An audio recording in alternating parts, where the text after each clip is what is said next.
Hello and welcome back to the Nasty Metal Production channel here at YouTube, and welcome to another Album of the Week video. This is episode number 238. And so, for today's episode, I am here to celebrate the 40th anniversary of Slide It In, the classic 6th studio album for Whitesnake. First released in the UK on January 30th, 1984. Then again in Japan on March 23rd, 1984. Then finally in the US on April 16th, 1984. But this time with a new mix / even re-recorded stuff. So, with all that said, let's begin. After the release of their 5th studio album, Saints and Sinners, the band was in absolute turmoil, from changes in management to lack of financial payouts, and of course, tensions between band members, which all led to the majority of the band leaving Coverdale, with, surprisingly, John Lord sticking around with Coverdale. David Coverdale would recruit the late Mel Galley, originally from Trapeze, which was best known for having Glenn Hughes, and, at the time, current Judas Priest drummer Dave Holland. Again, that would be an at the time of when Coverdale was recruiting Mel Galley. Bass player Colin Hodgkinson and the late powerhouse drummer Causey Powell. Eventually, Coverdale would coax Mickey Moody to return. With this new lineup, they would begin touring throughout 1983 and as well write new material. Rehearsals for the next album begins at John Lord's house in Oxfordshire. Whitesnake's first attempt at recording their 6th album started at Musicland Studios in Munich, with producer Eddie Kramer, best known for working with Jimi Hendrix, Led Zeppelin, Kiss, as well as Ace Frehley, Foghat, and, during the time of 1983, Fast Eddie Clarke's Fastway, who had been recommended by John Kalodner. In August 1983, Whitesnake finally headlined the Monsters of Rock Festival at Castle Donington, England. Of course, headline as in them finally being able to headline it instead of just being a secondary band or whatever, because of their first time playing at the Monsters of Rock was the second one, which they were just playing second to AC/DC. Which, for this 4th entry into the iconic festival, featured the likes of Meatloaf, ZZ Top, Diamond Head, Twisted Sister, and Dio. The show was filmed and then later released as the band's first long-form video, titled Whitesnake Commandos. The band also premiered the new single, Guilty of Love, which was released to coincide with the festival. However, the album had originally been slated for release 3 weeks prior to the Donington show, but failed to meet the deadline. The band were having problems adapting to Eddie Kramer's style of producing, particularly his method of mixing the record. Eventually, things came to a head and Kramer was let go. Coverdale then rehired Martin Birch to complete the album, basically pulling him from basically wanting to be more exclusive to, well, a very fairly new band at the time. A band you might have heard of, Iron Maiden. A new release date for the record was set for mid-November, with a supporting tour scheduled to start in December. As Whitesnake finished up a European tour in October of 1983, Mickey Moody left the group for the second and final time. He later attributed his departure to a growing dissatisfaction working in the band, particularly with Coverdale, and to quote Mr. Mickey Moody, Me and David weren't friends and co-writers anymore. David was a guy who 5, 6 years earlier was my best friend. Now he acted as if I wasn't there. Moody also felt uncomfortable with the level of influence he felt John Kalodner was having on the band. As he also then explained, I never wanted to be a great big star. I found it difficult to be a rock star. I really did. Colin Hodgkinson was also let go in late 1983, only to be replaced by his predecessor, Neil Murray. Coverdale later explained the decision to rehire Murray by simply stating, and to quote Mr. David Coverdale, I'd miss his playing. Short and sweet, folks. Towards the end of 1983, John Lord also informed Coverdale of his intention to leave the band, but Coverdale had convinced him to stay until the supporting tour for their next album was over. With the lineup changes and troubled production of the album, both the record and its accompanying tour were delayed until early 1984. According to Coverdale, John Kalodner had convinced him that in order for the band to achieve their full potential, they needed a guitar hero that could match Coverdale as a frontman. Therefore, to replace Moody, Coverdale initially looked to, both Michael Schenker and Adrian Vandenberg. Schenker claims he turned down the offer to join Whitesnake, while Coverdale insists he decided to pass on Schenker. Vandenberg also had declined the offer to join as well, due to the success he was having with his own band at the time, until 5 years later when he finally accepted to join because of his band wasn't going anywhere then. Coverdale then approached ex-Tigers of Pantang and ex-Thin Lizzy guitarist John Sykes, whom he had met when Whitesnake and Thin Lizzy played some of the festivals in Europe, including the German version or whatever of the Monsters of Rock festival in 1983, which also had Saxon as well on the bill and Motorhead and so on. Sykes was initially reluctant to join, wanting instead to continue working with Thin Lizzy frontman, the late great Phil Lynott. But after several more offers and Lynott's blessing, because of course, Phil Lynott was looking to basically disband Thin Lizzy. He was pretty much putting it to rest and was going to focus on newer project, which I've stated before, especially in my Album of the Week video for Thunder and Lightning. Again, that led to forming the Grand Slam group. John Sykes and Neil Murray were officially confirmed as members of Whitesnake in January of 1984. And by January 30th, 1984, the band's 6th consecutive studio album, Slide It In, was finally released, though first in the UK, then eventually on April 16th, 1984 in the US. And these two versions of the album, like I've stated, one would be one mix, and the one for the US would eventually be a remix of the album, which I will go into more detail on. You'll basically elaborate more.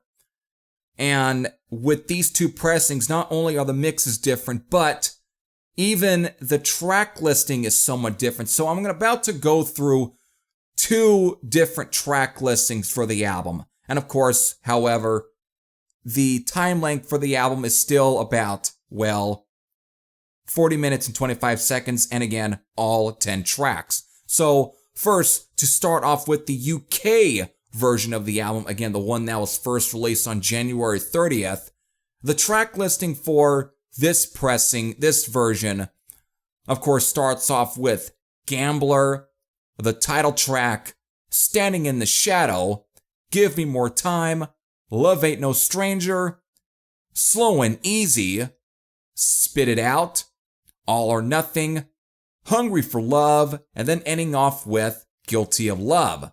So, that's the track listing for the UK version of the album. Now, let's get into the track listing for the US version of the album, the one that was then released And of course, it would even be for the Canadian release, again, both on April 16th of 1984. And so the track listing for this one is a lot more switched up. It's way different than the one for the UK, besides also having a much different mix and sound for the album. So here, for the track listing for this version, the US version, it kicks off with the title track, then into Slow and Easy, then Love Ain't No Stranger, All or Nothing, then ending with Gambler. And now for the second half of the album, we get Guilty of Love, Hungry for Love, Give Me More Time, Spit It Out, and then ending with Standing in the Shadow. So there you go, folks. There's the track listing for the US, and of course, this ends off the track listing for the album itself. So there you go. There's your tracks for Slide It In.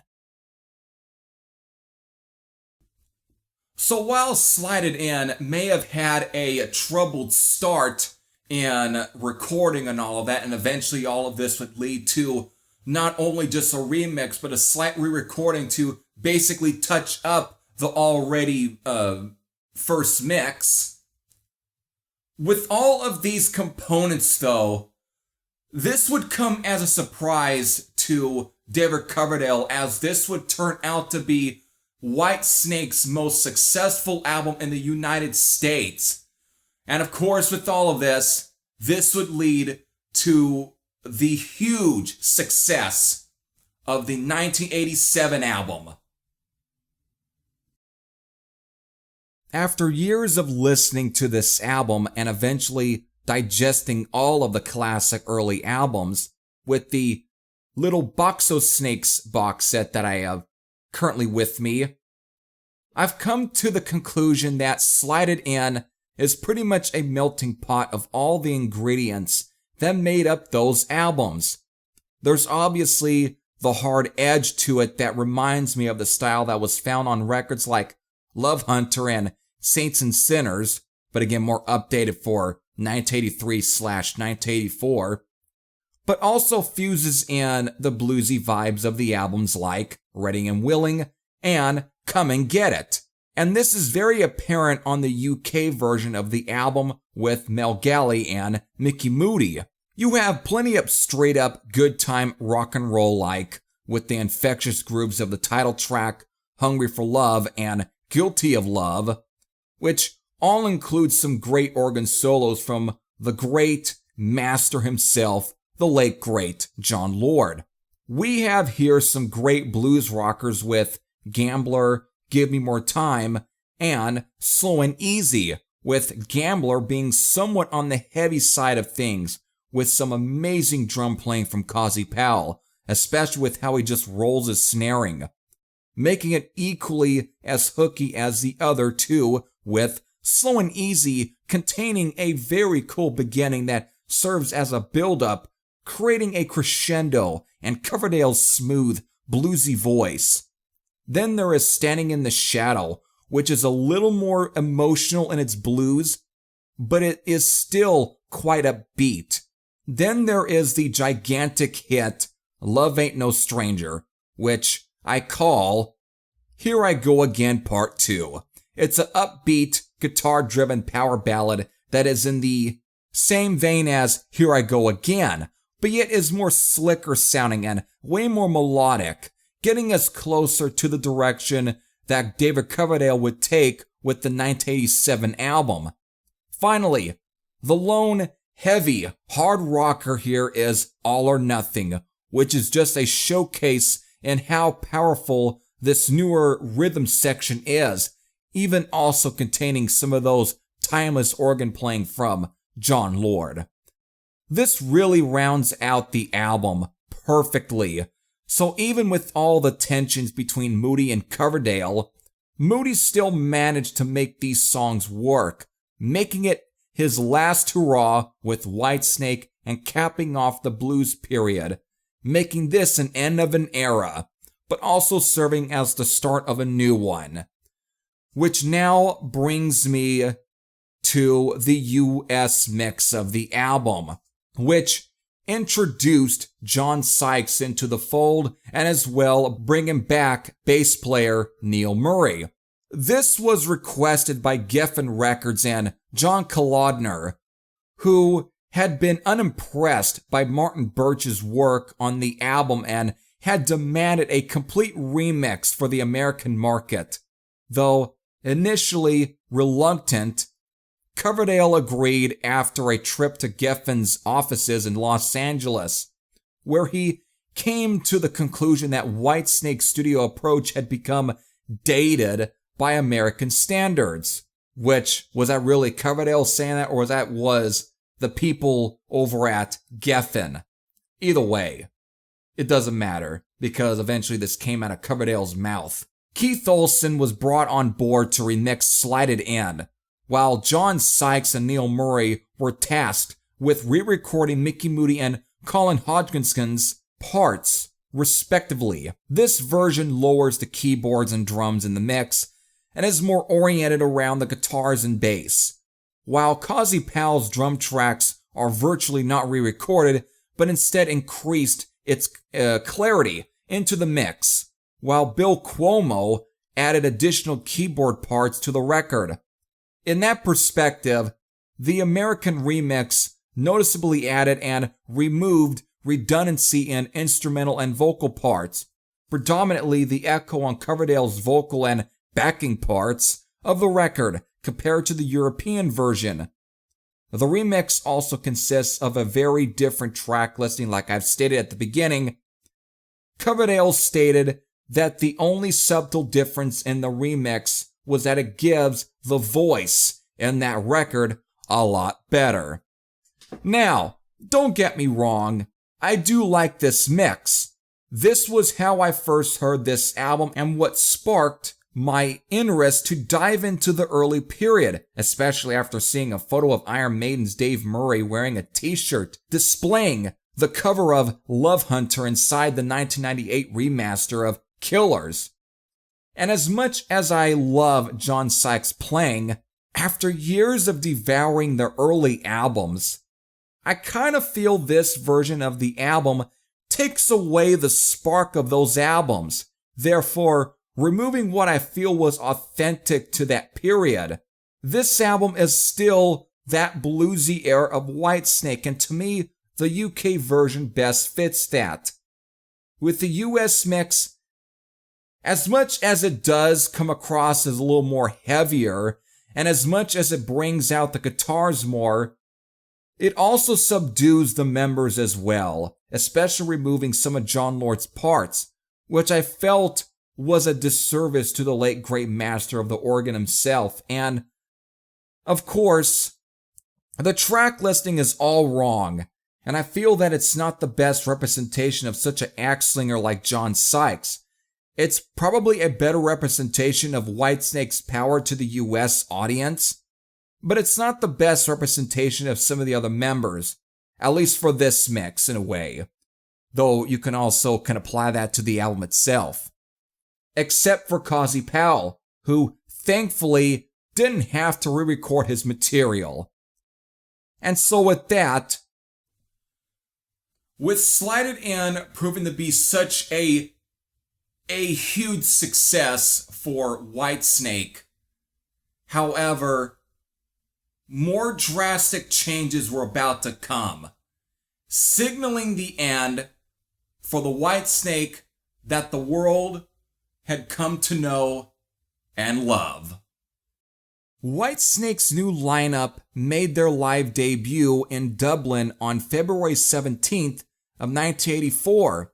During a tour stop in Germany, Mel Galley broke his arm leaping on top of a parked car. He sustained nerve damage, leaving him unable to play guitar. As a result, Galley was forced to leave Whitesnake. By April of 1984, the reunion of Deep Purple's Mach 2 lineup had become imminent, which led to John Lord also leaving. More on that story much later in the year.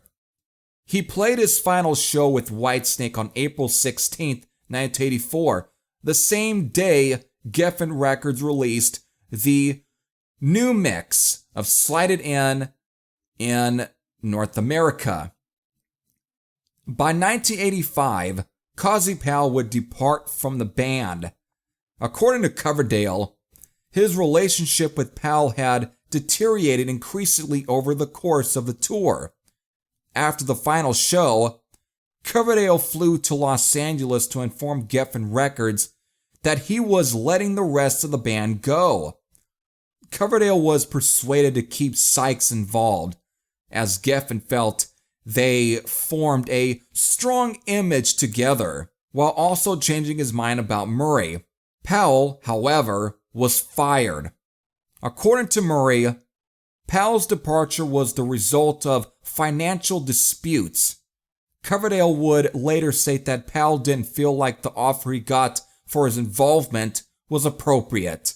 With that, well, this story leads into the drastic change that would forever leave its imprint on the band for years to come, and especially for David Coverdale and for the rest of rock music forever.